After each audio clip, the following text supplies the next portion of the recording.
and welcome to the show. Once again, we have a fabulous lineup of guests to energize and inspire you.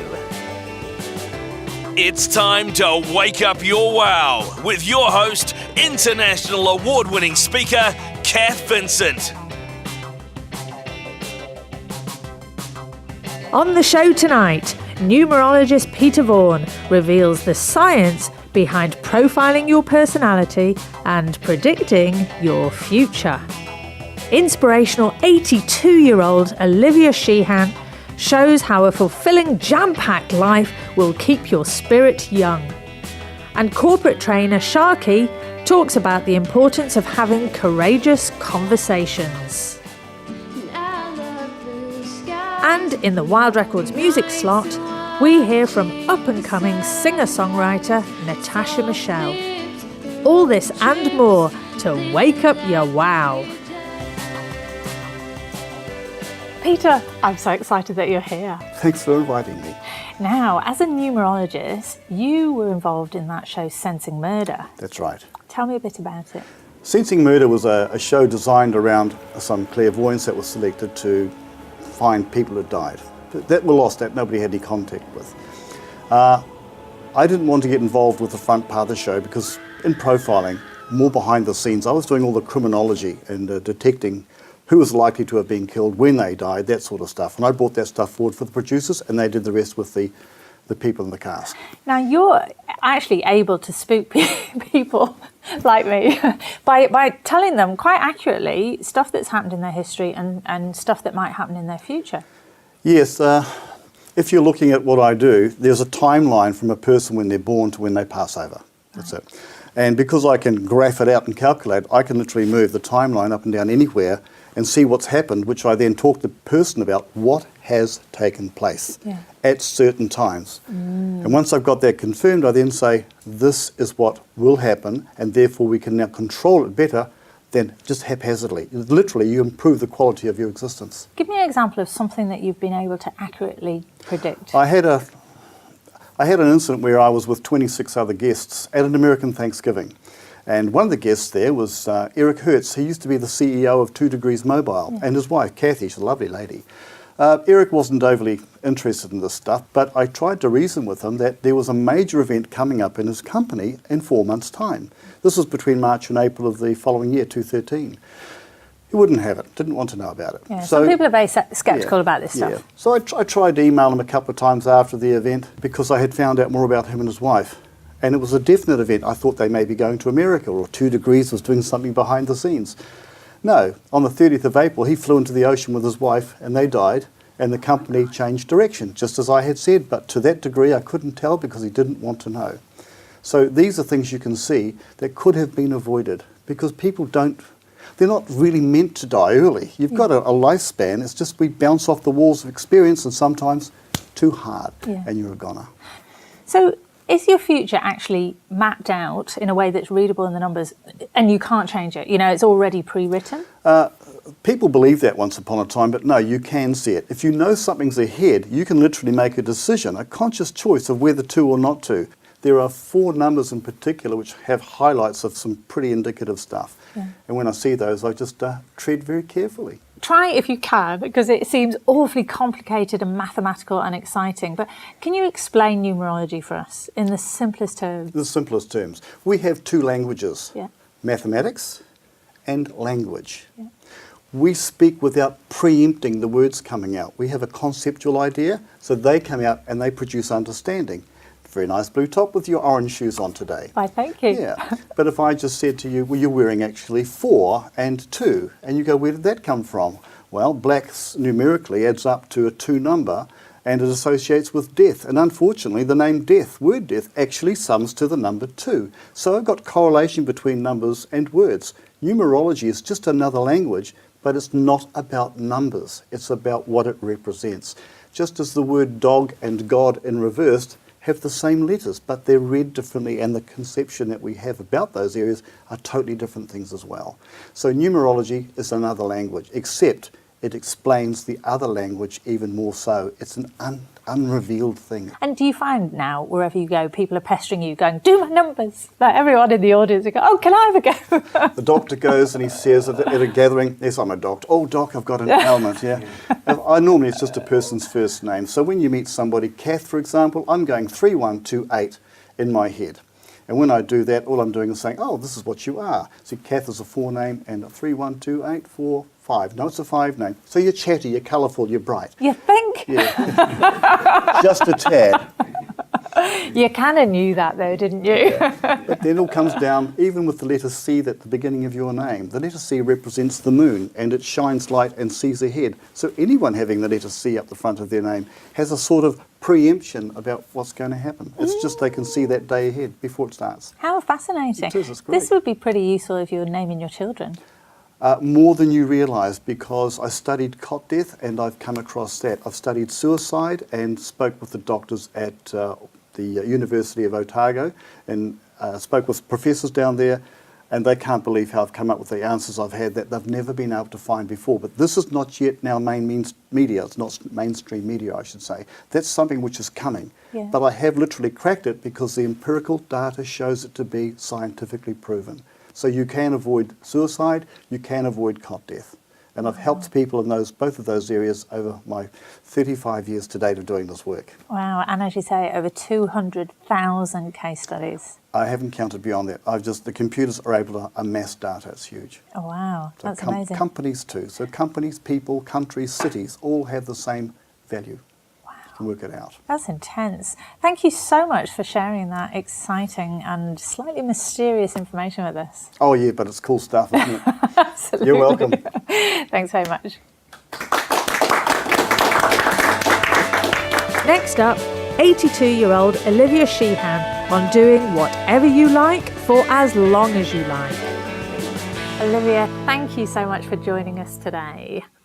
Now you're a yoga teacher and a mental health nurse. How do you balance all of that? 3 days a week, I'm a community mental health nurse, and 2 mornings a week, I'm a yoga teacher. Wow. Yeah. And I mean, the other point is that you are 82 years old. Do people say to you, I mean, that's completely inspirational that at 82, you're doing what would be quite a stressful job, I imagine, and you're a yoga teacher. How do you... And I'm a skier. And I'm a beekeeper. Fantastic. You travel a lot as well. I do. Yeah. Yeah. Where have you been most recently? Most recently, India. I've been to Antarctica and the Arctic Circle and Greenland and a few other places. Wow. Like about 12. Wow. Yeah. Well, that sounds like a pretty inspirational kind of life to me. What's the ingredient? How do you keep going and keep being excited about all the things that you're doing? I love life. Mark Twain said, age is just a case of mind over matter. If you don't mind, it doesn't matter. And I love that philosophy. And what gets you up in the morning? Like when you wake up in the morning, do you generally feel great or yeah? Yeah. Because It's another day. A lot of people don't, you know. And so tell me a bit about being a mental health nurse. I love working with people. I love being able to guide people into improving their lives. And that's what it's all about. Yeah. Yeah. I see people in their homes, not in hospital. Right. We follow them out of hospital. Sometimes we follow them back into hospital. Yeah. But the purpose of my job is to help them live the best life they can with whatever their disability is. Yeah. And that involves an awful lot of things. Like, perhaps helping them find accommodation, if they're isolated, helping them get together with other people. Yeah. And what kinds of issues are people typically facing? Isolation, loneliness, fear, discrimination. Yeah, these are all sort of things that we try to help them with. Yeah. Yeah. What kind of things inspire you, for example? Watching the changes in these people, how they improve and how their lives change. Yeah. That's the important thing. And when you see somebody's life changing, what are the simple steps that they're able to take on the road back to becoming positive again? Managing diet, managing to get out of the house on their own, managing shopping, and then managing to meet other people, and get a life back. Yeah, yeah. And then And we can help them through each one of those steps. Brilliant. And then for your own life, which is full of travel and yoga and working and all sorts of exciting things, what are you working on next? Where's your next goal? Well, I'm going to Sri Lanka at the end of June. Wow. And then I'm going skiing for 2 weeks in Wanaka when I get back. I hope I am skiing when I'm 82. I really I ski free. They don't charge us at my age. But then there's not a big crowd. That's brilliant. That's brilliant. So what else are you going to do? Are you flying to the moon? Are you going to be parachuting? What else? No, I've never tried parachuting, but I used to have a plane in America. And I've done a lot of flying when I've been in New Zealand. Is there anything you haven't done? Oh, yeah. But I'm not going to tell you. Are you ever going to retire? That's a strange question that everybody asks me. When are you thinking about retiring? And I say, yeah, why? Someday I will. Someday you will. Yeah. I don't really believe you, I have to say. And listen, what is the secret to looking and being fabulous at 82? Everyone is dying to know. Tell us. What's your Can recipe? I just say yoga? So I'm taking And a healthy lifestyle and living on top of a mountain and having to climb up all the time to get there and living by the sea and just people. Just being with people and being in nature. Yeah. Yeah. And if you were going to give people your top three advice, you know, someone's sitting at home, maybe they're feeling, you know, a bit jaded in their life. What would your top 3 tips for those people be? Get out and meet people, number one. Number one. Number one. Eat a healthy diet. Number 2, Yeah. good one. And exercise. Yeah. Number 3. Yeah. Pretty simple. So exercise, of course, would include skiing. Yeah. Well, that, you know, the simplest exercise is free. It's walking. So have you got a bucket list? No, because I've done most of the things I want to do in my life. You need to get a new bucket. Listen, thank you so much for inspiring us and for giving us a good old chuckle as well. Olivia, thank you. Well, thank you. I really enjoyed it. Thank you so much. Thank you. Next up, corporate trainer Sharky on being brave enough to speak your mind. Glenn, welcome. Thanks for joining us. So good to be here. Now, you have been for nearly 3 decades, is it? Yeah. Corporate trainer and also training right through to bigwigs and disadvantaged youth. Sure, yeah. Now, tell me, what do you mean by a courageous conversation? I think that, you know, I don't require courage to come to you and say, Cath, I need to give you a pay rise. You know, that doesn't require courage. Courage is required when there's a doubt that the other party will take some kind of ownership or responsibility for the issue you're raising. Yes. Yeah.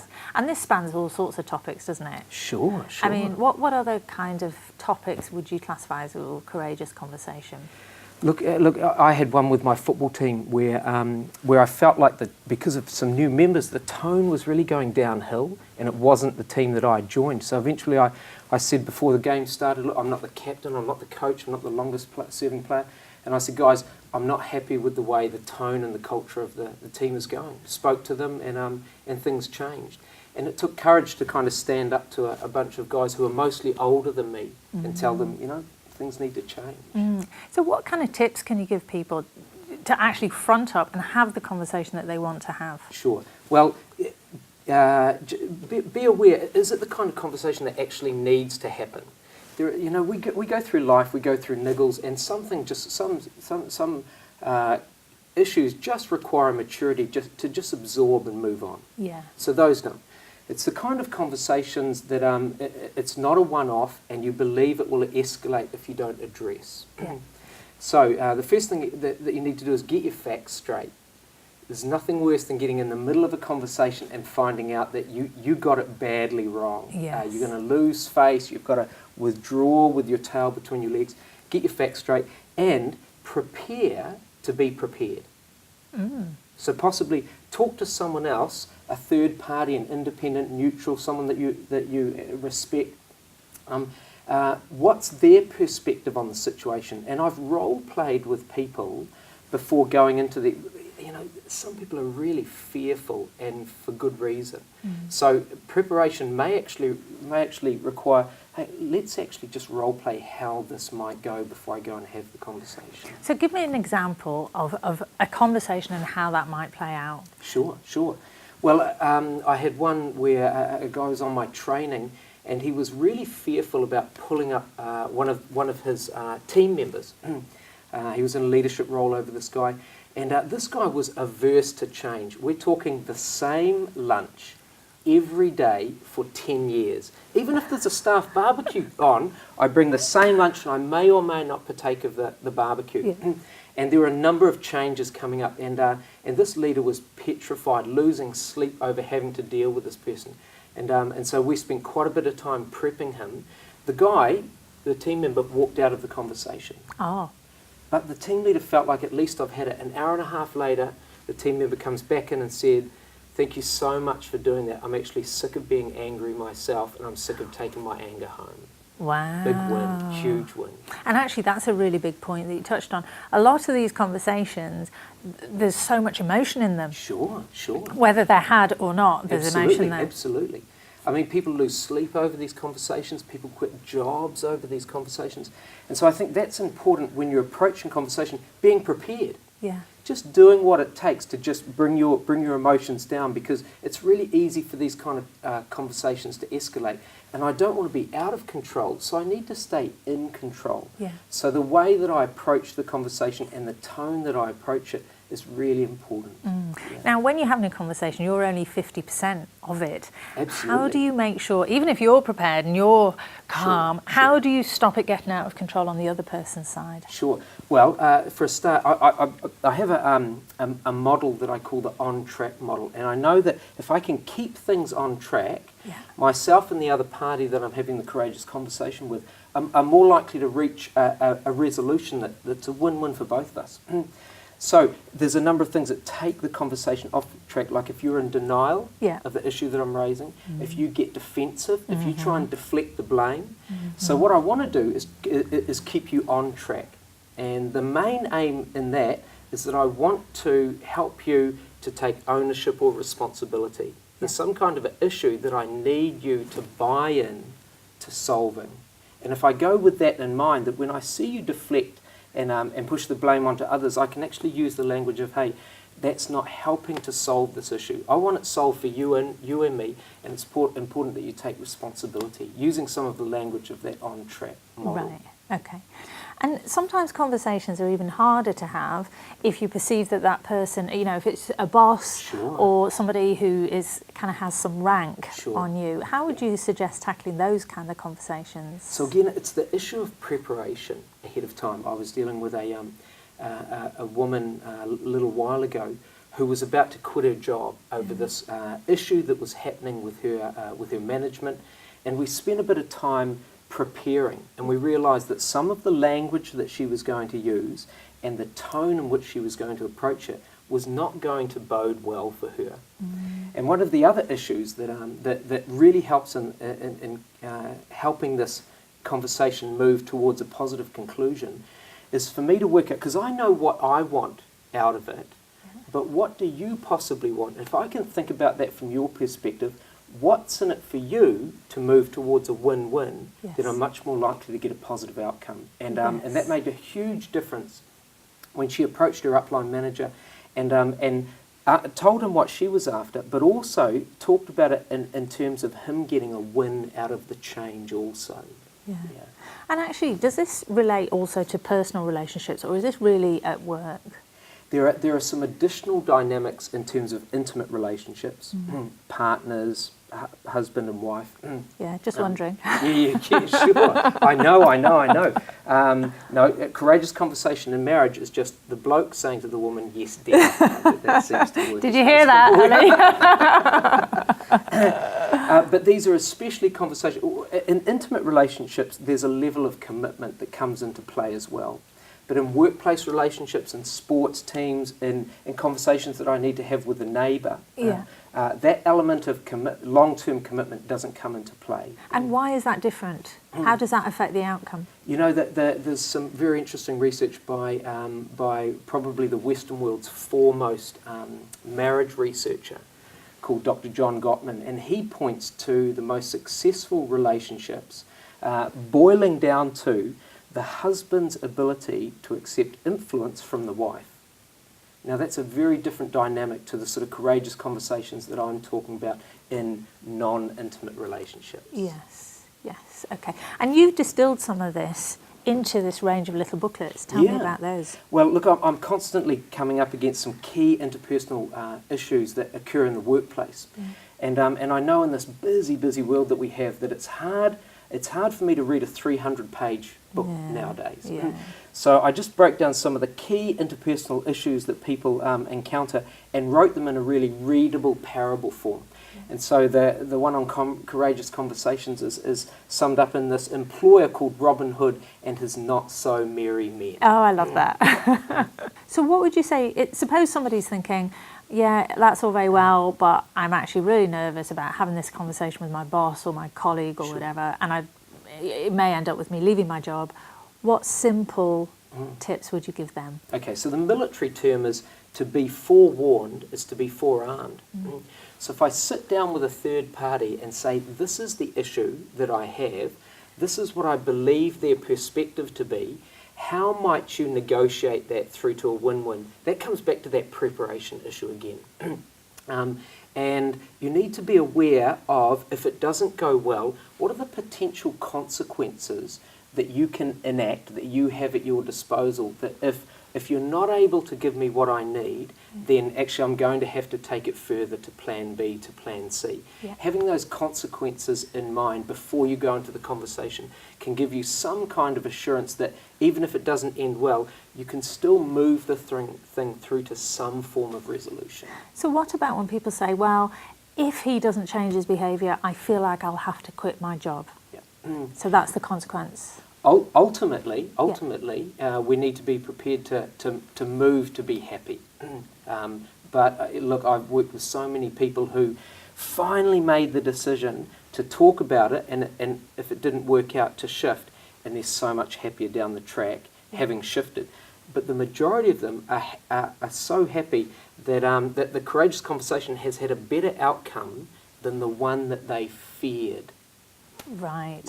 Yeah, quite often we're worried about stuff that doesn't even happen. Absolutely. Okay, brilliant. Well, listen, that's given us a bit of courage, I think, to go have those conversations. I hope so. Thank you so much for joining us. Awesome. Thanks, Cath. Well done.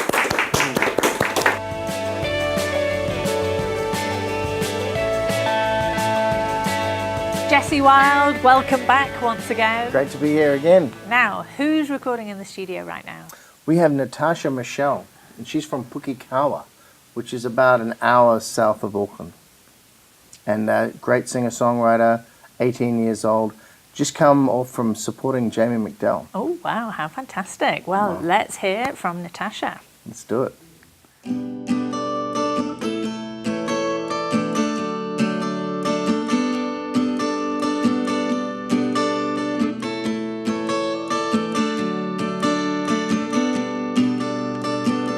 Baby, what would you think of a little white wedding on the beach?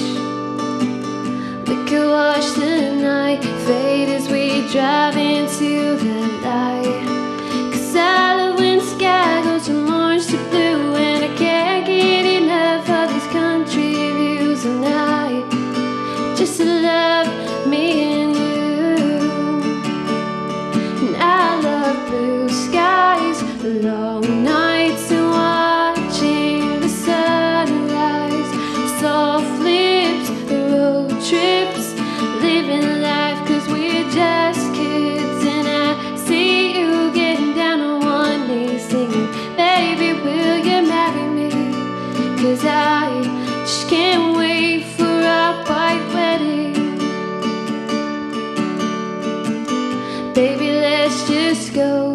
I don't really care if we don't know what the future holds, but I sure hope it holds us both. 'Cause I love when the day turns to night so I can see stars in your eyes, and I just love you and I love blue skies, long nights and watching the sunrise, soft lips, road trips, living life 'cause we're just kids, and I see you getting down on one knee singing, baby, will you marry me? 'Cause I just can't wait for our white wedding. And I love moonlight, low tide, and watching the world pass us by.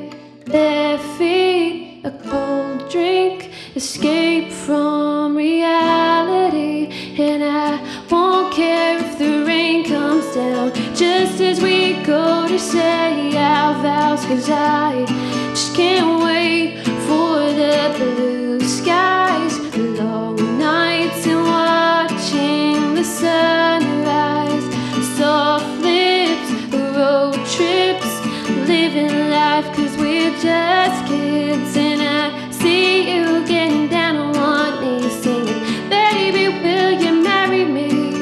'Cause I just can't wait for our white wedding. 'Cause I just can't wait for our white wedding.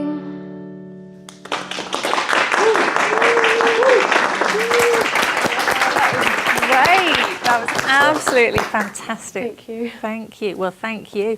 And hey, we've just been hearing from Jessie that you were supporting Jamie McDowell in Hamilton, is that right? Yeah, a few weeks ago I did that, and it was really cool. Now, that was a great experience, right? Because Jamie McDowell is a huge influence on your music. Yeah, she was the reason why I wanted to sing and play guitar, and yeah. Wow. That's great. That must have been amazing. Yeah, it was so cool. And how was it when you actually walked out on stage? I can't imagine what that was like. Well, it was funny because in sound check I walked out and the microphone was like way up above my head, and so because she's really tall, but yeah, otherwise the feeling was just really awesome. The crowd was so supportive and they liked my stuff. So. And Jamie McDowell actually signed your guitar. Yes, she did. It says lots of love, keep writing and singing, Jamie McDowell. Oh, beautiful. That's awesome. Yeah. Thank you so much for coming on the Thank show. you for having me. Thank you. My thanks to all my special guests, to Peter, to Olivia, to Glenn, to Natasha, and our very own Jessie Wild.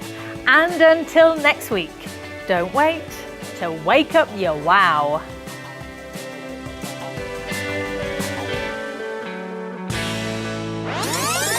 You are 82 years old. Do people... Yeah. She's going, no, I'm not. Who lies about that sort of thing?